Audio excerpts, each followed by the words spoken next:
हाजमोला, खाना ज्यादा हो जाए या पेट भारी लगे तो बस हाजमोला, खाना ज्यादा हो जाए या पेट भारी लगे तो बस एक हाजमोला और सब ठीक। लेकिन क्या आपने कभी सोचा है कि ये छोटी सी गोली आखिर बनती कैसे है? तो चलिए जानते हैं हाजमोला के पीछे छुपी पूरी फैक्ट्री और उसकी दिलचस्प कहानी। दरअसल हाजमोला बनने की शुरुआत किसी फैक्ट्री से नहीं बल्कि खेतों से होती है। भारत के अलग अलग हिस्सों में किसान कई तरह की फसलें उगाते हैं जो बाद में हाजमोला बनाने में इस्तेमाल होती हैं। इनमें सबसे महत्वपूर्ण है जीरा। जीरे की खेती खास तौर पर गर्म और सूखे इलाकों में की जाती है। जब इसकी फसल तैयार हो जाती है तब किसान इसे सावधानी से काटते हैं और धूप में सुखाते हैं। इसके बाद जीरे को साफ करके बड़े बड़े बोरों में भर दिया जाता है।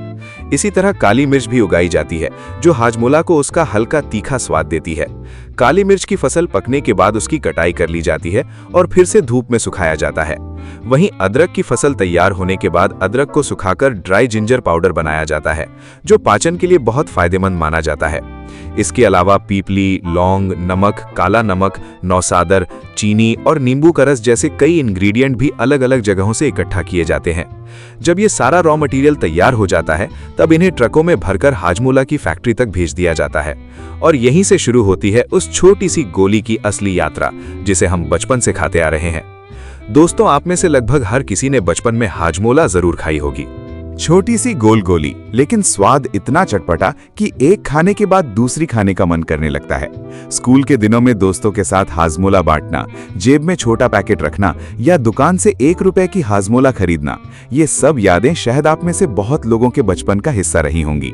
लेकिन क्या आपने कभी सोचा है कि आखिर इस छोटी सी गोली में इतना जबरदस्त चटपटा स्वाद आता कहां से है और फैक्ट्री में इसे आखिर बनाया कैसे जाता है? तो चलिए आज हम आपको लेके चलते हैं हाजमोला की फैक्ट्री के अंदर, जहां अलग अलग मसालों और आधुनिक मशीनों की मदद से तैयार होती है ये मशहूर चटपटी गोली। फैक्ट्री में सबसे पहले आता है सूखा जीरा।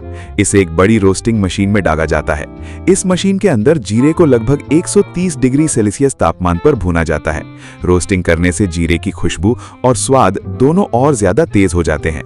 जब जीरा अच्छी तरह रोस्ट हो जाता है तब इसमें बाकी सारे मसाले मिलाए जाते हैं, जैसे काली मिर्च, ड्राई जिंजर पाउडर, लौंग, पीपली, नमक, काला नमक और चीनी। शुरुआत में वर्कर इन सभी इंग्रेडिएंट्स को एक बड़े कंटेनर में डालकर अच्छी तरह मिक्स करते हैं।